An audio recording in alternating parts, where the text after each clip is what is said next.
am here to welcome you to today's office hours on how to build consensus for collaboration. I am Jennifer Jester, Executive Director of the Collective Impact Forum, and I'm so happy to be here today, joined by Erin McClarty, who will be with us to tackle this really important and challenging topic. So first, welcome, Erin. I'm going to go through just a couple bit of logistics before we open up to today's purpose, which is our really informal Q&A session, which we call our office hours. So the first thing I want to do is to do a recognition of the land that we are joining from today. So Erin, our colleague Tracy, thank you, Tracy, for managing our production today. And Erin and I would like to acknowledge that the session is presented and recorded on the traditional lands of the Atacapa, Cohultacan, Karankawa, Sana, Ohlone, Coast Salish, Muckleshoot, Still-Quamish, Suquamish, and the Duwamish people, past and present. We honor with gratitude the land itself and the people of these tribes. Thank you. We also welcome you all to let us know the lands that you are joining from today. If you're not sure whose land you are on, you can use either the website here or the text service that was created by Code for Anchorage to look that up. They're really easy to do, and we welcome you to add that into the chat. Would love to see that as well. We also want to recognize, of course, land acknowledgements are just a start. And to provide some resources for going beyond the land acknowledgement. A first step is learning about the people whose lands you are on. So beyond just recognizing, but making connection with and learning about the Indigenous people who are part of your community. And we also want to point you to some great resources from the Native Governance Center that provide some advice for moving beyond the land acknowledgement. So they have produced an excellent guide and an explainer video for the importance of and ideas for moving beyond land acknowledgements. So feel free to keep putting your acknowledgements in the chat and your greetings. We are so glad to have you with us. And we will just share a little bit about how today's session is going to work. So we call these office hours, and it's time to just dive into some Q&A about the work that you are doing.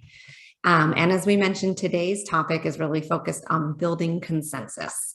So we are in the Zoom webinar format, which means that you will be sharing your questions through the Q&A box that is in your toolbar. So the chat is for you to communicate with each other. We encourage you to share resources or ideas with each other. And for questions that you want to flag for Erin and myself, those go in the Q&A box, and that will help us pull out the questions that are for us. And then the chat is for folks to chat with each other. We also have the feature turned on where you can upvote questions. So if you see one that you're interested in, or if it reflects yours, feel free to upvote. And that actually might help us a little bit rather than having redundant questions. We'll try to pay attention to those upvotes. Recording of today's session will be made, and we'll try to make that available within the next day or two. A couple more things. Live transcription, live captioning is possible. We've turned that function on. You can toggle it on and off in your own toolbar with the live transcript feature, so you can hide or show subtitles. And if you need any technical assistance, you can also use the Q&A box or email Tracy. Thank you, Tracy, who will help you behind the scenes. So with that, I am going to take down screen share so that we can actually see Erin. Hi, Erin. So Erin McClarty is a writer, business owner, creative, and attorney by trade, who helps clients globally to create the worlds that they want to live in. Erin works with businesses, charities, institutions, and movement leaders to form structures, documents, and business models that reflect their values, dreams, purpose, and mission, all through focus, healing tools, legal resources, community, and education. So Erin, that doesn't do justice to what brings you here today. So I do want to just ask you to introduce yourself to the group. Absolutely. Thank you for having me here. Before I forget, because I always forget to add this, we do still have Karankawa that are descendants of that are stewarding the land in Texas, their land in Texas. So I want to show thanks for that. And please do look into some of the work that they're doing in the advocacy of rematriating their land, because it's important work. As far as myself, as mentioned, I run a practice in Houston as a social impact architect.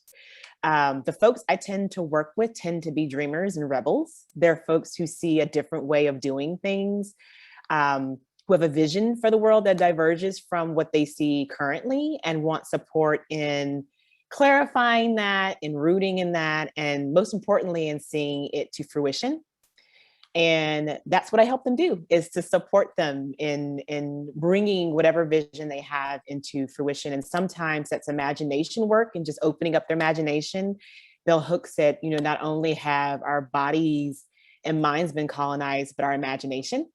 And so what does it look like to decolonize imagination and think differently about the way that we can go about doing the things that we're doing? Sometimes it's operational and it's law, sometimes it's strategy. I become whoever people need me to be, kind of a Jiminy Cricket. But the trend is usually they want to do it in collective, with the collective, and create belonging. So that's why I was so excited when Jennifer and the team, Tracy, and everyone asked me to participate in this conversation, because it is something that comes up quite a bit for myself.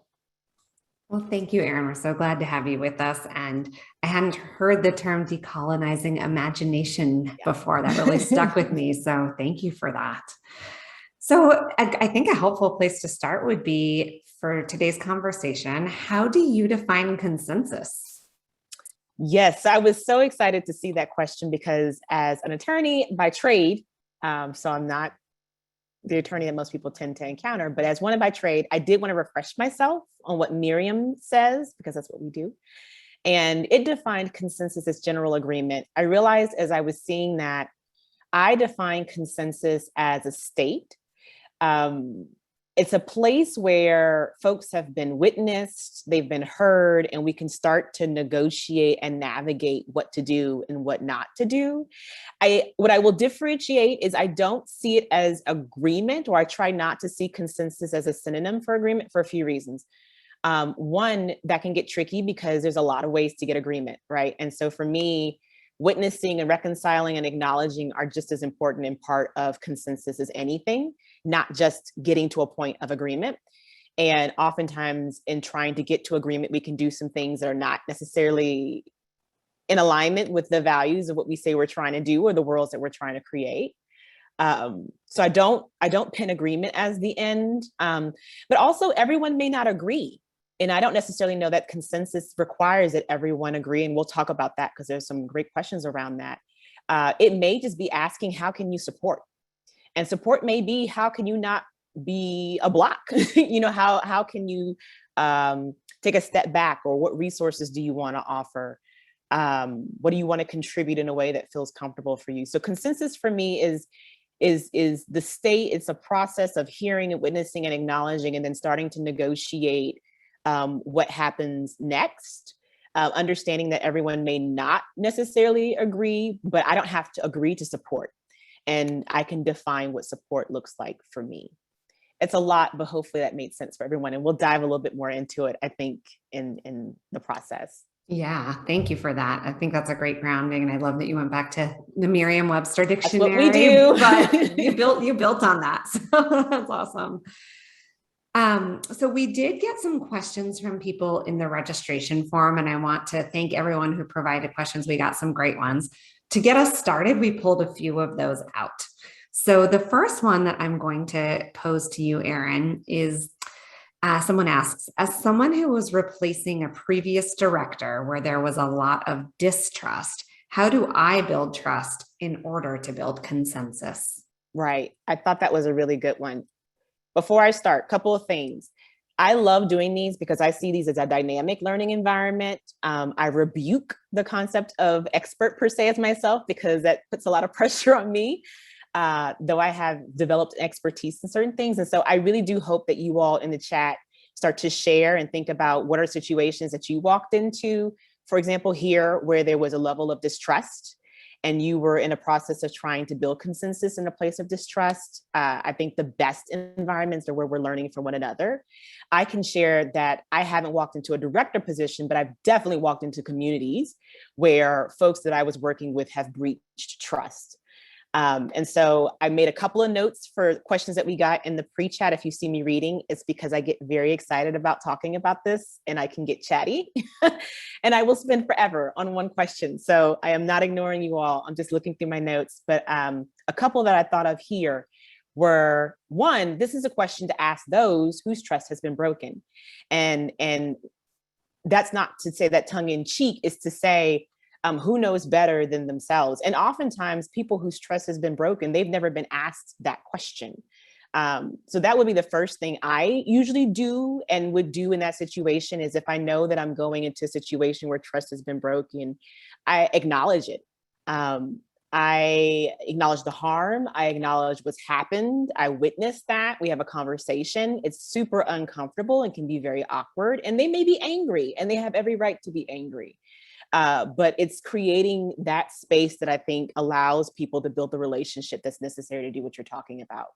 And what I would tell people when I was working in-house and they would worry about folks filing claims and throwing up blocks and all the things, is that people retaliate, they create challenges, they create blocks, they disagree, they become contrarian when they don't feel seen, heard, or acknowledged. And so in every situation I walk into, I'm looking at how can I make sure that everyone that I'm engaging with feels seen, heard, and acknowledged. In that process, what I would advise against is treating this process similar to what people do when they say get buy-in, because getting buy-in is really a covert word for, or a phrase for manipulation. You know, it's saying, hey, how do I get you to agree with me? And what I would suggest if I were coming into that situation is I'm not necessarily looking for you to agree with me. I'm looking to create the conditions in which we can have the conversation of seeing where we converge. Because you may not agree with me. You may not be interested in me at this point because of what you've been through. And again, you have every right for that to be the case. And there still probably are things that we need to do. And so how do I create the conditions for us to do those things? What I would suggest is truth, healing, and reconciliation frameworks with attribution, especially where you're, they've been appropriated from Indigenous folks, but truth, healing, and reconciliation frameworks. I saw someone mention New Zealand Maori. There's some amazing truth, healing, and reconciliation work that was done there. But looking at those, and again, not doing it for the sake of getting consensus per se, but creating the relationships and the containers for building and seeing if that was something that was possible. And then other things specific that I would suggest when I go into these situations is I look at radical candor, dialoguing again, and not just a one-off conversation of, yeah, I know your previous director sucked. Sorry about that. How do we move forward? But just continue conversations, acknowledging the harms that were done, checking in with folks, asking what were they hoping to get from that relationship? What did they need that they didn't get? What do they need now? Having transparency as I move forward, and then being super clear and honest about my limitations or parameters, because oftentimes what I have found is that when people have breached trust, it's because they didn't want to have an uncomfortable conversation.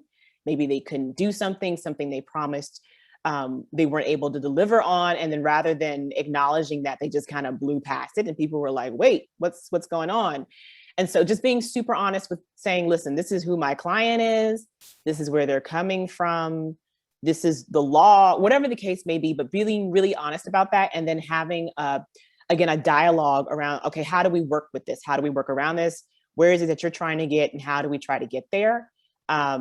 Is important. And then also just having the hard and uncomfortable conversations, because it's going to happen again, that there's something that they're going to want that I can't do or won't do. And so being super upfront and transparent about that, I find tends to be really hopeful. There was so much in there, Erin. There was. I know, that's why I was like, that was great. No apologies. It was great. And I think one of the threads I was just making some notes is around like seen, heard, and acknowledged, and coming back to that as like such an underpinning for, whether it is someone that's new in their role or doing some repair work, honestly, right? Yeah. Because you're not always going to have the chance to start from scratch again. So Yeah. that's super helpful. Another question that we got in the registration survey was, how do you balance voices with different levels of power or hierarchy when building consensus? Yeah, this is a tricky one. And it actually, I want to acknowledge, I see the comment about shared vision, which ties into this and power. Um, and, there's so many nuances to what I mean when I say shared vision. Oftentimes, what I'm getting into and what I do in my imagination work, which will tie into this question, I promise y'all, is there is, again, at some point where we converge, typically. Even I think another one of the comments was around, or questions was around political differences. Generally, there is somewhere we converge. It may be real far out and it may take a while to get there. And so when I say shared vision, that's what I'm usually getting at. I do not expect that the way the world looks for me is going to be the way the world looks for some other folks. Particularly where we have had totally different lived experiences and intersectionalities. But I do imagine fundamentally, we want to make sure that folks are fed, or we want to feel seen, heard, and acknowledged. Generally, there's some place that we converge. And so that's the vision that I usually try to get at, because that's where we can meet. And so when I saw this question around power and hierarchy, I thought, well, one, I'm a language person. And I don't do it for semantics. I do it because oftentimes the language we use can be constrictive. And I find that if I redefine or reframe, it gives me more expansiveness. And balance for me is tricky because it requires a 50-50. And it's saying, all right, we got to get you here and get you here and try to keep this thing here. And that's just not possible, nor should it be when we talk about equity and we talk about justice. And so what I've shifted from is balance to harmonizing, because it acknowledges that there are different harmonies and there's going to be different parts that maybe need to be a little bit louder or a little bit quieter or a little bit prominent or a little less prominent. So I'm always asking myself, how can I harmonize these things and what does that end up looking like?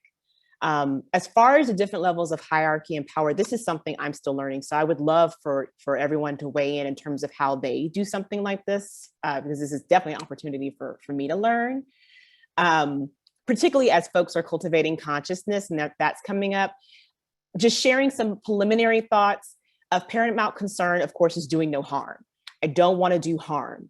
I don't want to hurt people who have already been hurt. And so that's why I say balance is kind of tricky, because it's you already have a group that is being typically prioritized over another. So do I really want to try to balance, or do I need to try to acknowledge these folks have been possibly prioritized over these folks, or have had a voice or say or decision making in a way that these folks haven't?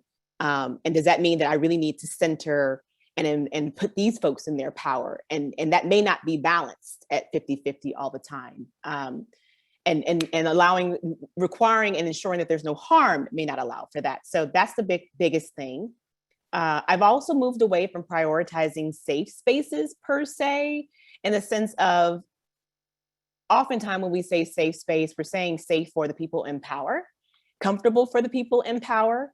And so really moving into spaces where everyone belongs and can be brave. And that's helped in terms of harmonizing. When I see that there's been a group that's been marginalized, that has not been in their power, that has been oppressed actively, consciously or unconsciously, I really do try to uplift and center them. Again, going back to not balancing, but harmonizing. And so a couple of ways that I do that is I try to be super ultra clear and getting out all the different perspectives. Oftentimes, those who I have found have more power or have been in more power, I won't say they tend to hide, but their intentions, their focus, their perspectives generally have never been explicitly stated and are not clear. And it's kind of a roving standard, which creates more power for them, right? Because then you have these other folks who are trying to figure out and fit into that. So I usually start some type of collective process with making sure that everyone is super clear on what their perspectives of folks are, their intentions, where they are in their journey. Just get it out there so people know what they're dealing with and they can see the differences and have context. So for example, if I'm working with an organization, oftentimes staff haven't heard the perspectives of the board. What are their expectations? What are they hoping to accomplish and achieve? What are they prioritizing? So I try to get all of that up front. It often can make folks upset.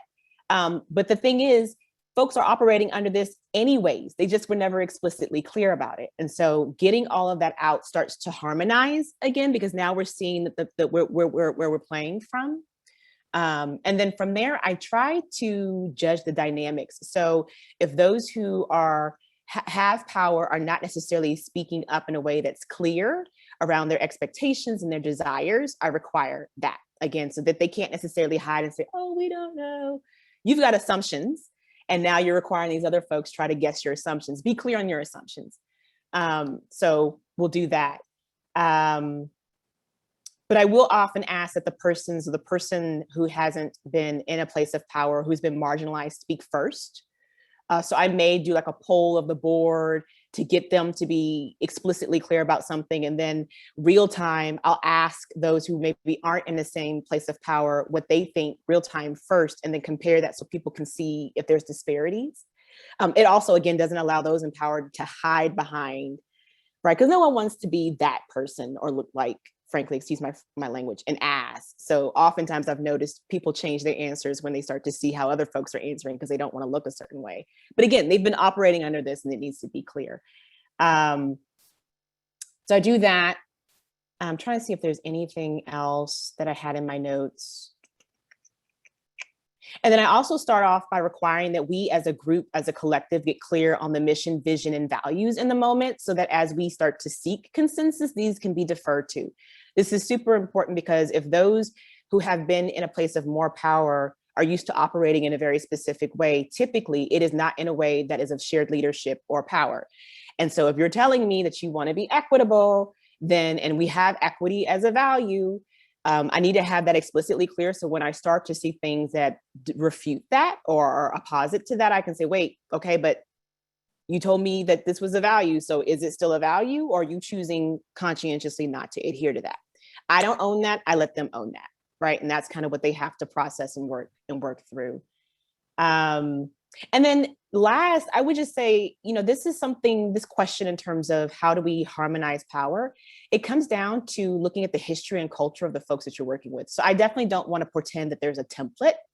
How has power and oppression looked in that community or collective or group? And for those who have been oppressed, what does a process of witnessing and acknowledging and hearing them look like? What does harmonizing look like for them? That will change with each community. And so really being super clear on the history and the culture of the folks that you're working with, the ways in which power has shown up, hasn't shown up, the ways in which oppression has shown up, and then acknowledging and working through that, I think it's probably going to be the most important for that group. I find constellations work, and then I'll be quiet, is most helpful here. So the whole idea of there being systems and energy in those systems, and things that have to be acknowledged within a very specific system. So if you haven't done constellations, I would look that up as a framework because I found it very helpful in some of what I do. Awesome, Erin. There's lots of kind of shout outs and appreciations in the chat for what you're saying. One person particularly drew out the idea of belonging. And I was just going to mention that there are great resources on this idea of belonging from John A. Powell, and the Othering and Belonging Institute is a great place to go for more on the notion of belonging. And I've heard appreciate the shift that Powell encourages folks to make from thinking about inclusion to belonging. Inclusion, an analogy I've heard him reference is inclusion is inviting people to your table, and belonging is creating new tables together. And so I would just lift that up and point people to that work who are interested in more. Yeah, they're doing some great stuff. I follow them on Instagram. And inclusion, there's a great quote also by James Baldwin, and something that he talks about in The Fire Next Time is like, who says I want to be included? Right. So if it's been a space in which power hasn't been equally distributed and that house is on fire, I may not want to be included in your burning house. Thank you. And so what does it look like, to create a space where we all feel that we belong, I think is definitely a place to go. But thank you for bringing that up, because I was thinking about them and I just didn't give them a shout out. Yeah, well, Erin, someone asks in the chat here, and it's gotten an upvote. If you just to double click, if you will, on belonging, do you have suggestions for some techniques for fostering brave spaces of belonging? Like a little more on the how-to. Yeah, I do actually have. I did one presentation on creating containers, using imagination to create containers, where I talk a little bit about that. It was through the Change Management Association here, but I'm happy to see if I can try to share that. What I would say is, in terms of creating belonging, that's the thing that I personally focus on, is how do I create containers of that? And as far as what belonging looks like, that's where the imagination work comes into place. Is, technically a place where we all belong has not existed, right? Or we wouldn't have some of what we got going on. And so it takes the imagination of thinking, how might that look? What if? So just top of mind, Warren Berger's questions framework, why, I think, what if and how might we? It's 3 questions, if I remember. Asking those questions to really trigger some imagination around, how could this look differently? What would it look like? Maybe asking your group, what would it look like for us all to belong? The Black Imagination Project, shout out to them, have a book they wrote on, what would it look like for you, and they were asking Black persons, to be in a world where you felt safe and loved. And while the answers were heartbreaking in many instances, because a lot of people just couldn't imagine that, that's where the imagination work comes into play, is to really start to imagine, what does it look like to create a space of belonging where you feel safe, not safe space, but you feel safe, physically safe, emotionally safe, physically, spiritually safe, and you belong. So that would be one thing. Creating spaces where people feel themselves heard. When I walk into a coffee shop and they've got Boyz II Men playing, I'm immediately about that coffee shop. I mean, just even coming into this space and Stevie playing, those things matter, I'm seeing myself, my history, my culture, my experiences reflected matter. And so having containers and spaces for people where food and music and sights and the way of communicating and the way of facilitating, all of that is reflective of different aspects of the people who are in that space, is incredibly important. I've really started to pay a lot of attention to the history and culture of the folks in this space, purely for the reason of, if I hear you say something about flan and how important that was, and we start talking about the history of flan in your family and, certain Sundays when your grandma would make flan, then I'm going to make sure that I have flan at an event, and that may seem small, but it's again, that way of people seeing themselves reflected in a way that they may not normally. So without going too far into that, I'm definitely happy to look into the presentation that I did and see if I can share that with the group.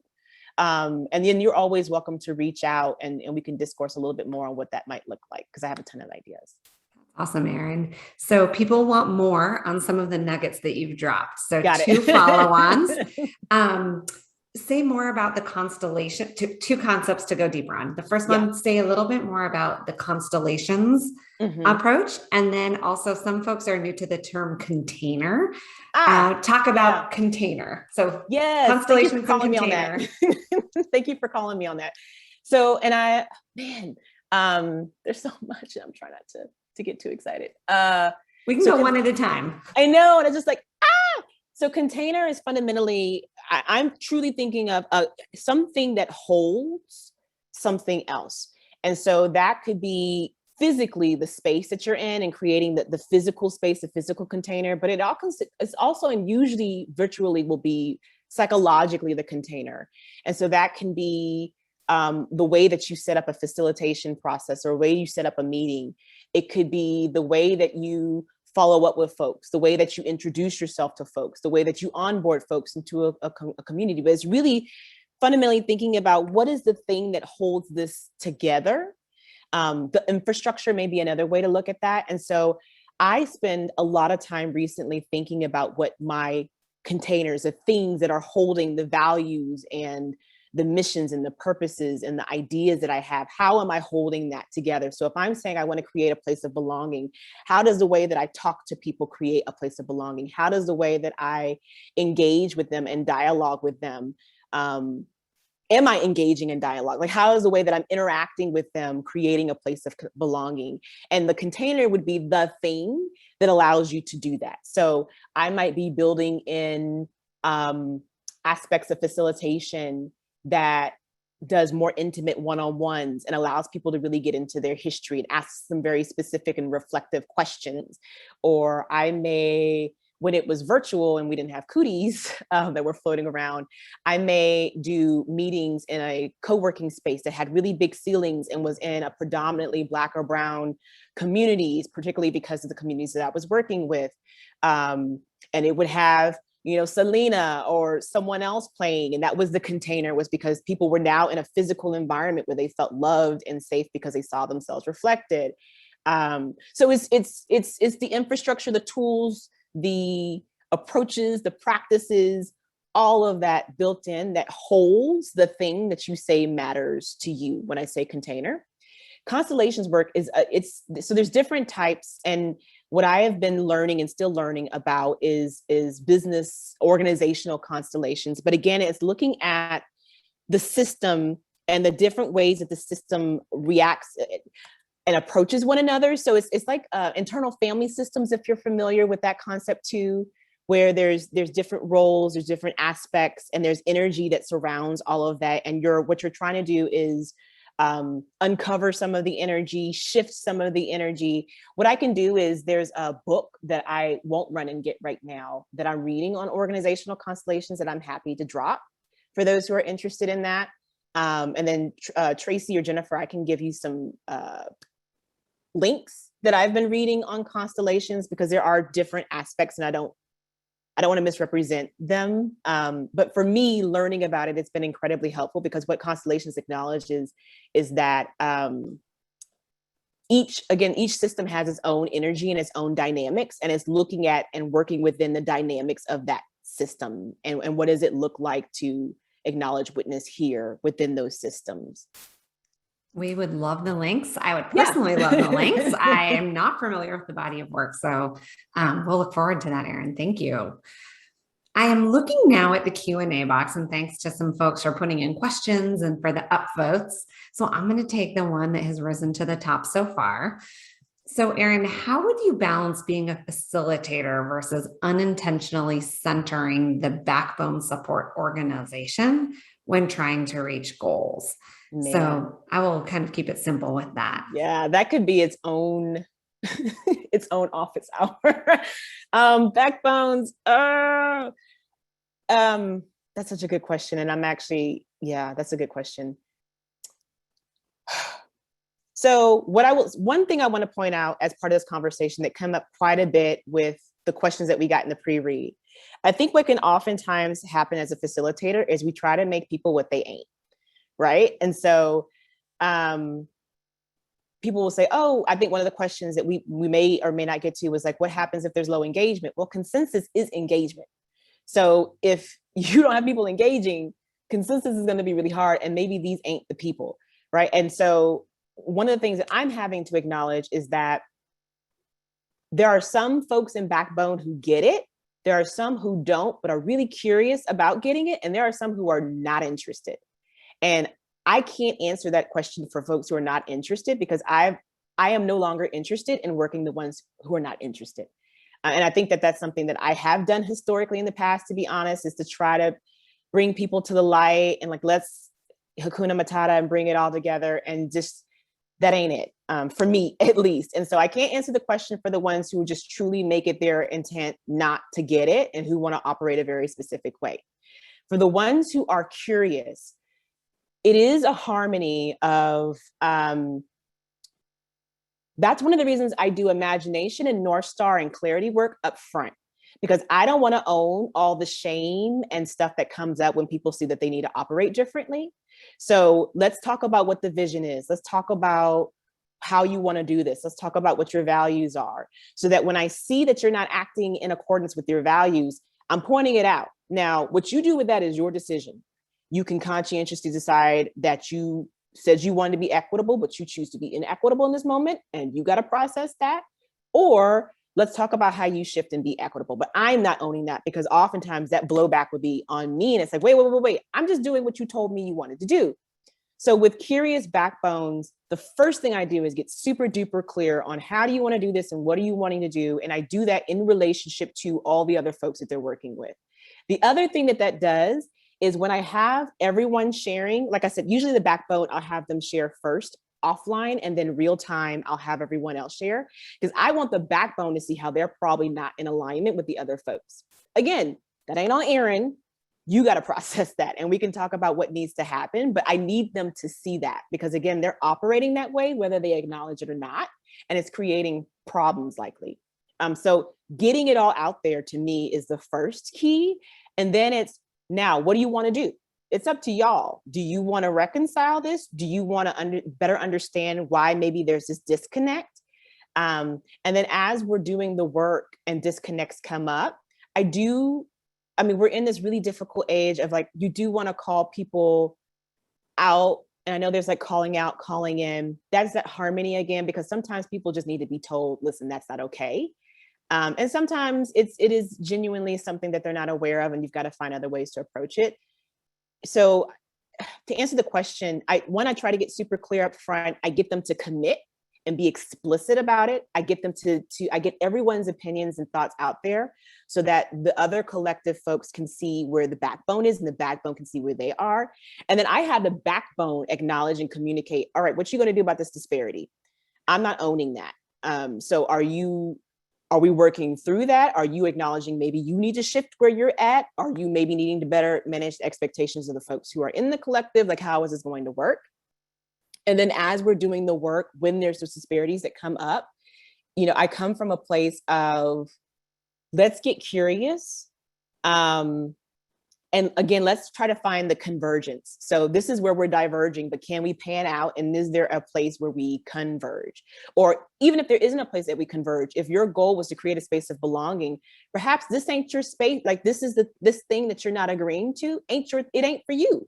And so you don't need to agree with it. And how does it look like for you to support and move forward when you don't necessarily agree with it? And can we build that muscle?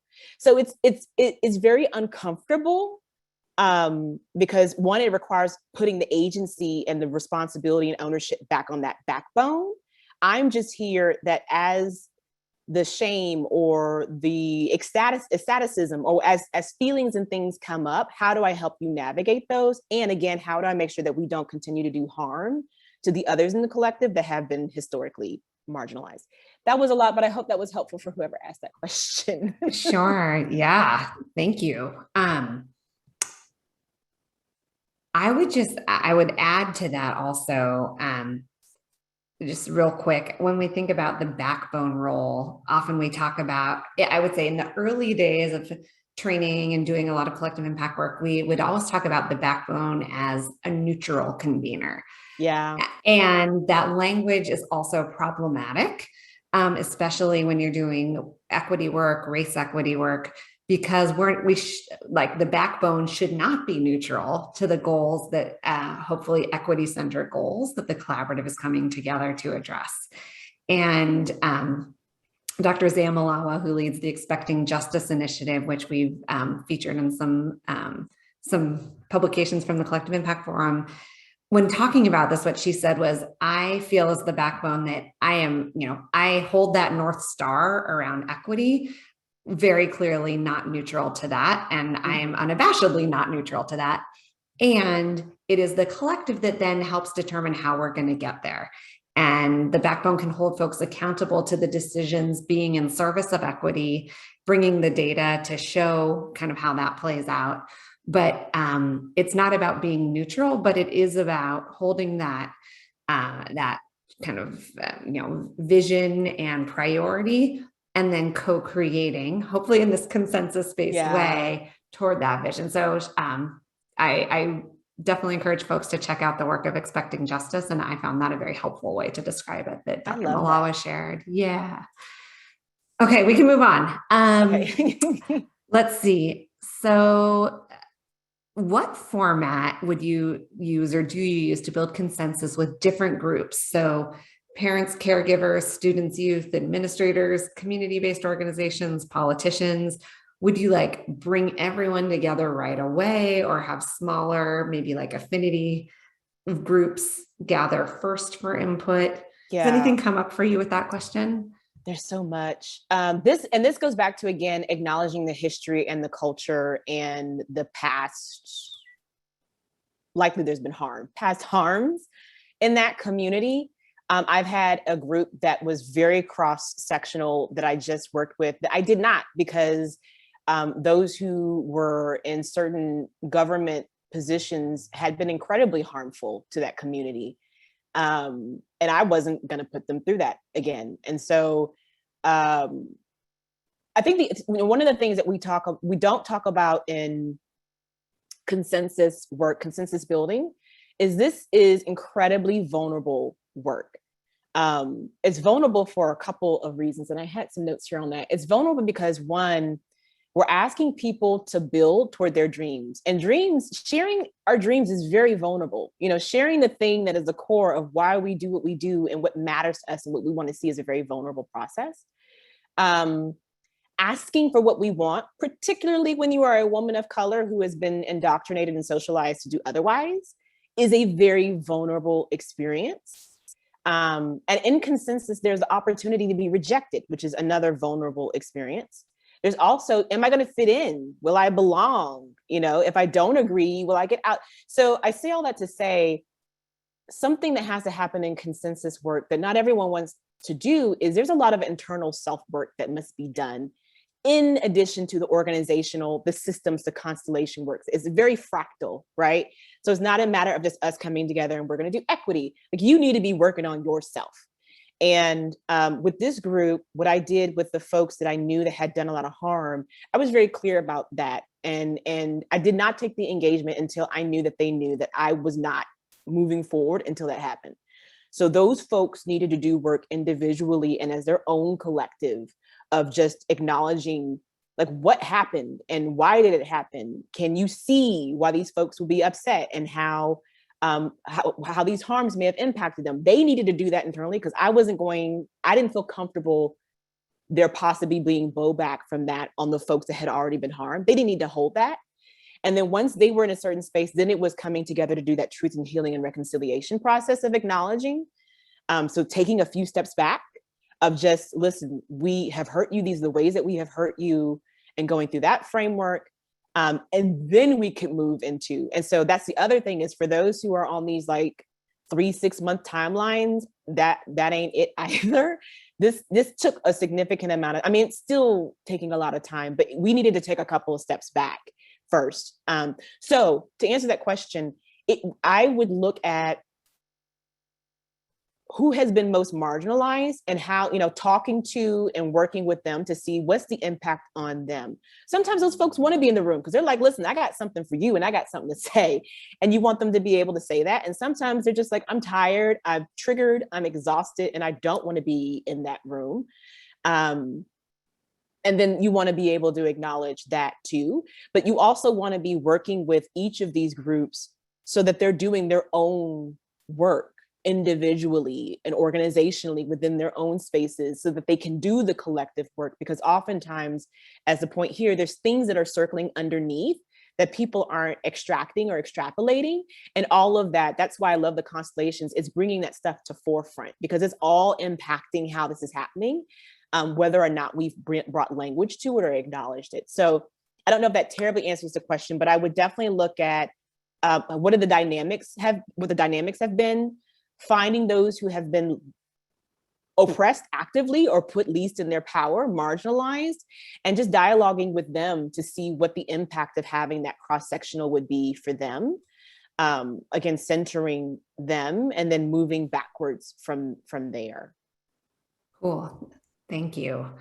There are some questions in the chat that relate to the process. So questions around what questions can we use to guide the consensus building process? Mm. How often do you work on building consensus, or do you check in and ensure that the goals are aligned to the consensus? So I want your answers, Erin. And before I forget, I want to mention a resource from a group called Community at Work. It's the work of Sam Kaner around consensus-based decision-making and participatory decision-making that are very helpful tools and kind of very concrete processes for moving a group into consensus-based decision-making. So that's Community at Work. That's one lens on the question, but Erin, does that bring other things up for you as well? It does. I think taking a step back. So again, we have to be, as facilitators or facilitating, whether you're a facilitator or not, when we're facilitating, we have to be super careful that we're not trying to squeeze or shoehorn something into these concepts and paradigms that does not fit. So one of the questions I have to ask myself is this truly collective work? Is this more collaborative? I tend to see collective as different from collaborative. Or are folks really wanting the same old hierarchical process with a dash of collaborative thrown in, or with a collective filter on top? Fundamentally, am I imposing something on folks that does not fit? So assessing, diagnosing possibly where you're at, who you're working with, and where their interests truly lie, to me, is fundamental to starting that process.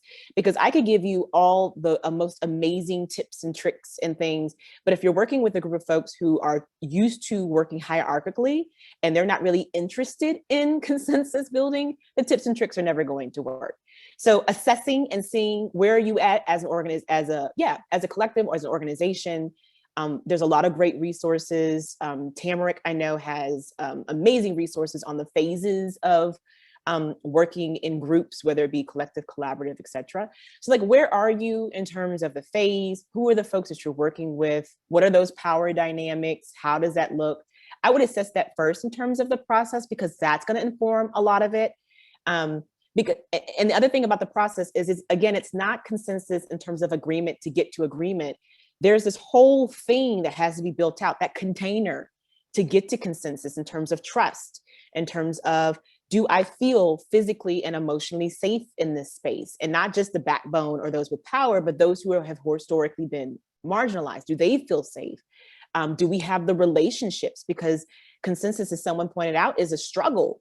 Like, it can be beautiful, but it's a struggle and it's messy. And so you've got to have some dynamic or relationship that allows for the resiliency of coming away sometimes and needing some space and coming back together.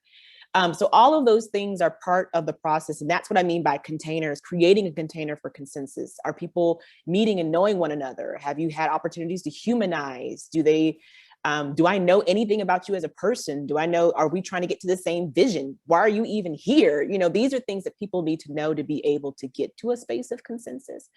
And then, there's things in terms of something that I often do is I try to build in understanding that we're not going to like each other all the time. That was one of the questions of, like, what if we don't agree? It's not possible for us to agree 100%. Absolutely not.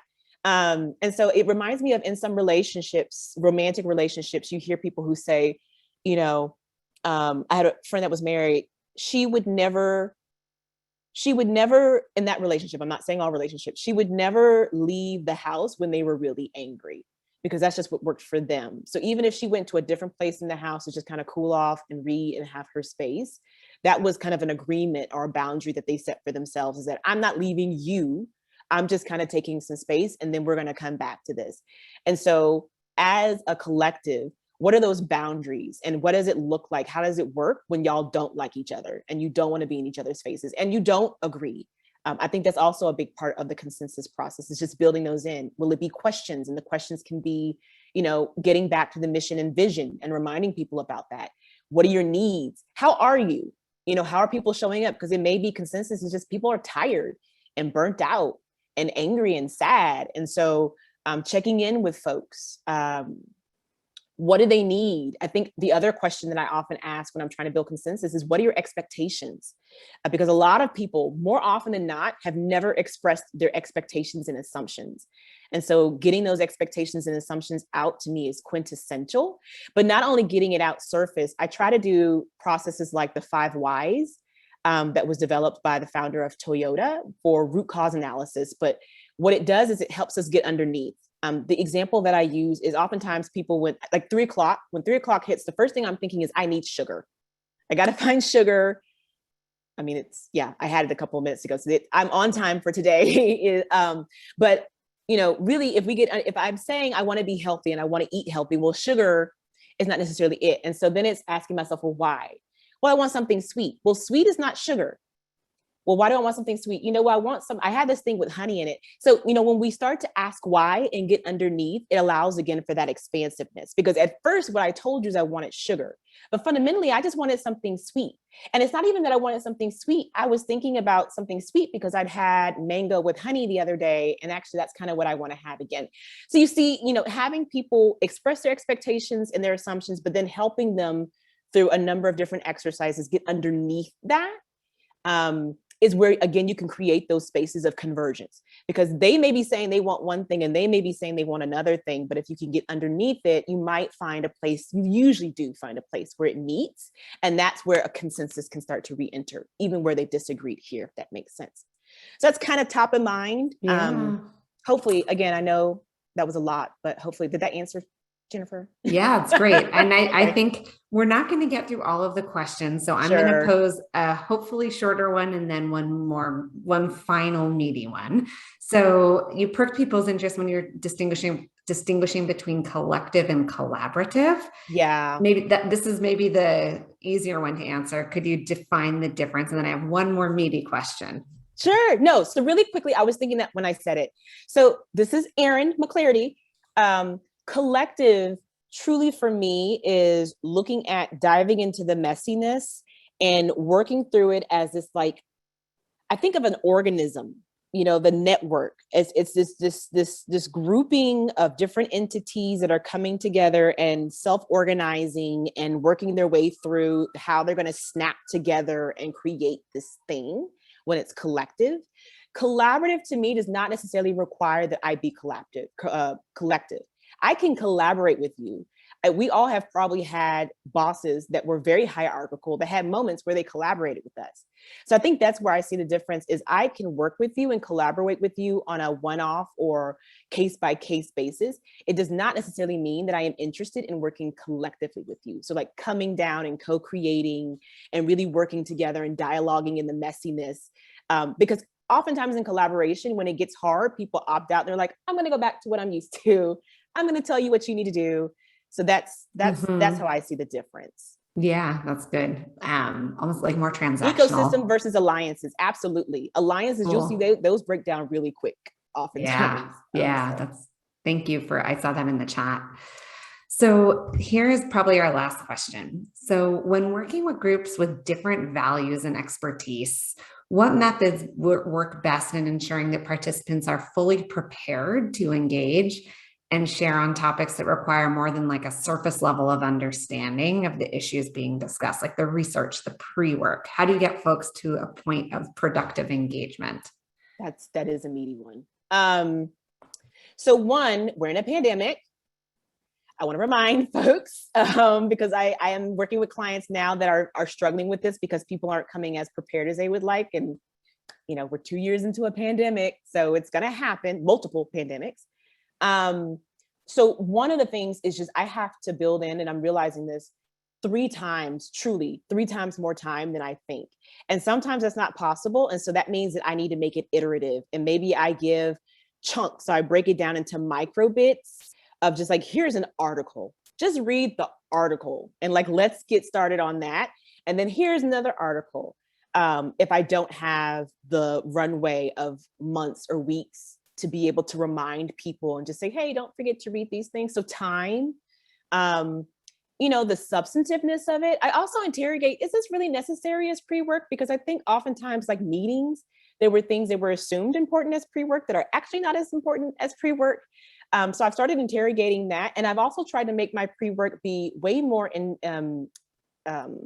interactive. And I've tried to have other people, I tried to crowdsource pre-work. What's of interest to you? So if I'm talking about a topic of building consensus, what does that look like in your family or your systems or whatever the case may be? And that's part of the pre-work because it's getting them thinking, even though it's not getting them into the research. So I know we're short on time, but time has been a biggie for me. Being interactive, centering them into the pre-work. So I may not send them the 30-page white paper because they are likely not reading that. But if I can summarize and give them points of where, like, this may be of interest to you, and then have some exercise in there that asks them to integrate that into their own lives. So if they do nothing else, this was something that came out of the article. This was kind of the summary of it. How does that relate to you? Or how do you feel about that? Or how has that shown up in your life? I find that has been much more helpful along with the reminders. And so, maybe that will be a little bit easier. I also find that I am interrogating what type of pre-work, to your point around being being cross-sectional and interdisciplinary and multidisciplinary. And not necessarily because I don't think people are educated enough. It's because oftentimes in certain research, they are ignore, diminish, demean, dismiss the experiences of those that actually matter. And so, again, I may pull things in terms of frameworks or paradigms from a white paper without necessarily assigning the white paper, but I may ask someone in the community who's a poet to do some pre-work and integrate those two things because I want it to be clear to everybody, these are on the same level to me. This Harvard case study is no different than the poem that this gentleman has written about his experience. And so how do we approach these together, if that makes sense? Erin, that sounds like a wonderful insight to close on. Thank you so much. Yeah. I learn so much every time we are in conversation, Erin, and I can tell from the enthusiasm in the chat and everyone just wanting more and more and more of the nuggets that you're sharing that folks have really, really appreciated the time that you spent with us today. So thank you so much. We are super grateful. In closing, I just want to offer to folks that if you are interested in more of these kinds of conversations, we have coming up our Action Summit in about a month. We have actually several office hour sessions like this with a range of other coaches, plus some wonderful keynotes and breakout sessions and voices from the field. So please do join us if you are not already registered. We also want to be sure that folks have a chance to check out a series of articles that we curated at the end of last year and the beginning of 2022 at the 10-year mark of the original Collective Impact article. So really a range of resources from across the field. And these are all hyperlinked for when you get your list of resources and the email after this session. And then finally, we also have a podcast if that's your preferred way of consuming content, and check out the podcast. Thank you to Tracy for being our leader there and the steady stream of content that comes out on the podcast. So with that, I will just thank you again. And thank you, Erin. As I said, it is always such a treat to be able to spend time with you.